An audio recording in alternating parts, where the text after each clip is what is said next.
आसमान से बरसती आग, उबलता समंदर और अब तक के सबसे बड़े महाविनाशक सुपर अल नीनो की दस्तक। मौसम वैज्ञानिकों ने चेतावनी जारी की है कि मई 2026 से लेकर फरवरी 2027 तक धरती पर तापमान का ऐसा तांडव देखने को मिलेगा जिसने इतिहास के सबसे खूंखार रिकॉर्ड्स को भी पीछे छोड़ दिया है।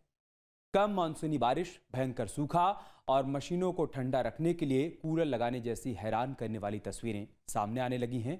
आखिर क्या है इस सुपर अल नीनो का खौफनाक इतिहास और क्यों भारतीय मौसम विज्ञान यानी कि आईएमडी की नींद उड़ी हुई है, एक रिपोर्ट के जरिए समझते हैं।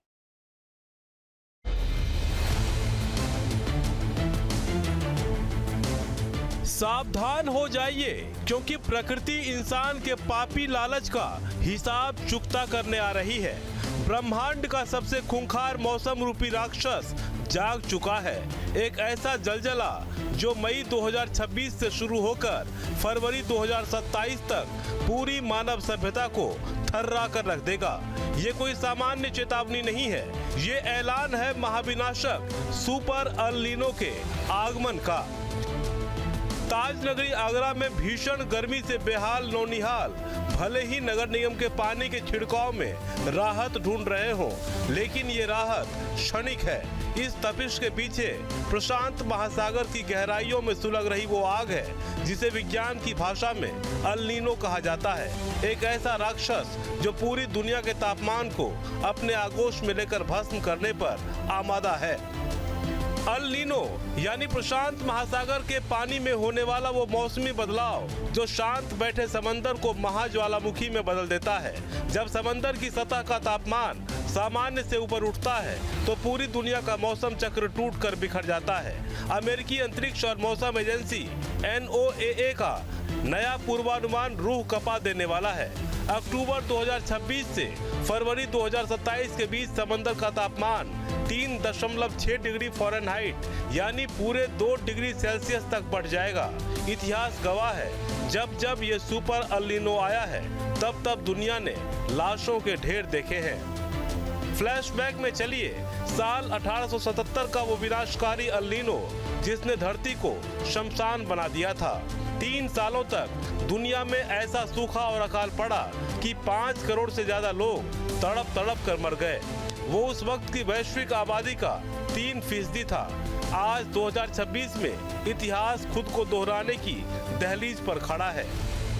क्लाइमेट इमरजेंसी इंस्टीट्यूट की माने तो धरती का तापमान 2024 के सारे जानलेवा रिकॉर्ड्स को ध्वस्त करने के बेहद करीब है। भारतीय मौसम विज्ञान विभाग यानी आईएमडी की नींद उड़ चुकी है। हालांकि केरल में मानसून 26 मई को समय से पहले दस्तक दे रहा है, लेकिन ये मानसून राहत की बूंदें नहीं बल्कि सूखे का धोखा लेकर आ रहा है। मानसून के सामान्य से कम रहने का अनुमान है, जिसके चलते भयंकर सूखे की आशंका भी है।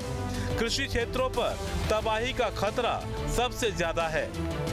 शुरुआती बारिश के बाद जैसे ही मानसून के मुख्य महीनों में अल नीनो अपनी ताकत दिखाएगा, वैसे ही बादलों का पानी सूख जाएगा। देश के अन्नदाता के खेत दरक जाएंगे, फसलें तबाह हो जाएंगी। एक तरफ सूखा होगा तो दूसरी तरफ बादलों का फटना और बेमौसम बाढ़। सूर्य की तपिश ने मई माह में लोगों को झुलसाना शुरू कर दिया है। भीषण गर्मी के चलते लोग अब घरों में दुबकने को मजबूर हो गए हैं। अगर बात करें उन्नाव में, तो उन्नाव में आज अधिकतम पारा 41 डिग्री सेल्सियस रिकॉर्ड किया गया है, जिससे अंदाजा लगाया जा सकता है कि गर्मी का कहर अपने पूरे चरम पर है। हम शहर के सबसे व्यस्त जो एरिया है, जो हरदोई पुल कहा जाता है, आप उस पर देख सकते हैं कि तकरीबन ये 2:30 से 3 बजे का वक्त है और इस जो ओवर ब्रिज है, इस पर जो निकलने वालों की संख्या काफी कम है। एक बुजुर्ग सादा साइकिल पे जा रहे हैं, वो भी खुद का चेहरा अंगोछे से ढके हुए हैं, यानी कि धूप के लिए उन्होंने गमछे का प्रयोग कर रखा है जिससे कि धूल से बचा जा सके। जो स्कूटी सवार हैं वो भी देखिए किस तरीके से हेलमेट लगाए हैं और कपड़ा बांधे हुए हैं और खुद को धूप से बचाने का प्रयास कर रहे हैं। यानी कि जो गर्मी है उसका सितम लगातार जारी है और लोग अब परेशान हो रहे हैं। लगातार ऐसी तस्वीरें दिखाई दे रही हैं कि कैसे लोग अपने आप को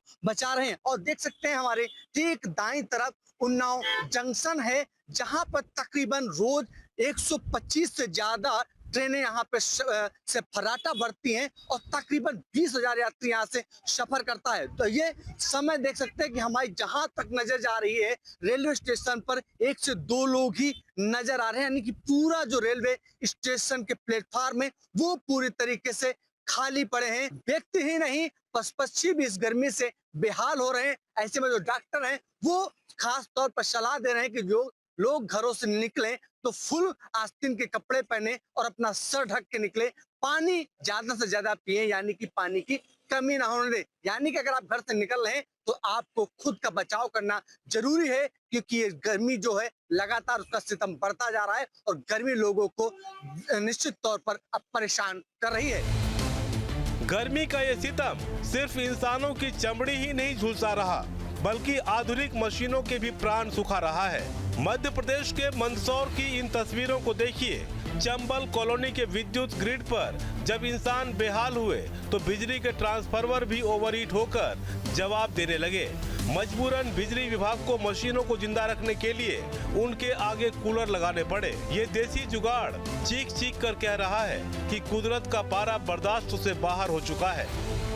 हाँ बिल्कुल, हमारे यहाँ पे भी चूँकि आप देख ही रहे हो कि गर्मी का मौसम है। गर्मी के मौसम में जो है कि मांग बढ़ जाती है, विद्युत का खपत बढ़ती है, जिसके तत्वाधान में हमारे द्वारा जो है कि जितने भी हमारे ग्रिड सब स्टेशन है जहाँ पावर ट्रांसफार्मर स्थापित है जिनसे विद्युत प्रदाय किया जा रहा है, वहाँ पर जहाँ भी हमको ऐसा लग रहा है कि ऑयल टेम्परेचर या वाइंडिंग टेम्परेचर बढ़ रहा है, वहाँ पे हम लोग अलग से जो है कि कूलर की व्यवस्था करा के उसकी कूलिंग करके जो है निर्बाध विद्युत प्रदाय जो है कि हम लोग दे रहे हैं उपभोक्ताओं को। इन दिनों गर्मी कहर ढा रही है, सूरज आग बरसा रहा है। उत्तर और मध्य भारत के राज्यों में भयंकर गर्मी पड़ रही है। दिल्ली से पटना और जयपुर से आगरा तक लोग गर्मी से बेहाल हैं। कई शहरों में पारा 45 डिग्री के पार पहुंच चुका है। हालात किस तरीके के हैं, इन 6 तस्वीरों के जरिए आप देख सकते हैं। हर शहर में लगभग एक जैसी तस्वीर नज़र आ रही है, फिर चाहे वो दिल्ली की बात हो, दिल्ली से सटे नोएडा की या फिर बाकी हिस्सों की। दिल्ली से सटे नोएडा में गर्मी से हाल बेहाल है। बस अड्डे पर यात्रियों की संख्या काफ़ी कम हो गई है। लोग घरों से निकलने से बच रहे हैं। हमारे सहयोगी अमित चौधरी की ये रिपोर्ट आप देखिए। दिल्ली एनसीआर सहित पूरे उत्तर भारत में गर्मी के सितम से लोग परेशान हैं और शहरी इलाकों में 10 बजे के बाद 11 बजे के बाद कर्फ्यू जैसे हालात होते हैं। बोटनिकल गार्डन नोएडा के बस अड्डे पर हम मौजूद हैं, तो तस्वीरें आपको दिखाऊं।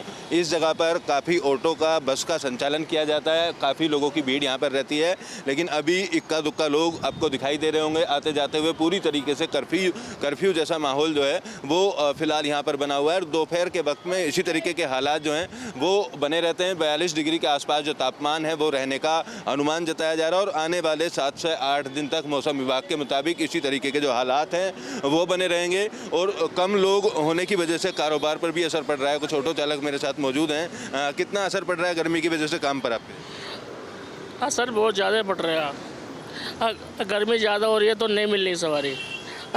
ठंड होती है तो मिल जाती है सवारी। ना पानी की व्यवस्था, ना खाने की व्यवस्था, सब इसका पानी मोल लेना पड़ता है। पानी खरीद के पीना पड़ता है। कहीं यहाँ बैठने के लिए कुछ शेड है आप लोगों के लिए? नहीं जी, धूप में रहते हैं, ऐसे बैठने के लिए कहाँ है। कितनी देर तक खड़े रहना पड़ता है? सवारी कितनी देर में मिलती है? बात दफा 1 घंटे तक सवारी नहीं मिलती है, 1 घंटा लग जाता है। ऐसी धूप में खड़े रहते हो? हाँ जी ऐसे। और नॉर्मल दिनों में मिल जाती हैं जल्दी जल्दी? बस अभी ज़्यादा ऑटो बहुत ज़्यादा है, सवारी का इतना ज़्यादा नहीं है। गर्मी की वजह से भी कम लोग निकल? हाँ कम निकल रहे हैं गर्मी की वजह से। बहुत ज़्यादा डाउन चल रहा है भैया काम इस टाइम। ऐसा मान लो कि जहाँ 100% में 85 रह गया है। ऐसे बैठा रहना पड़ता है?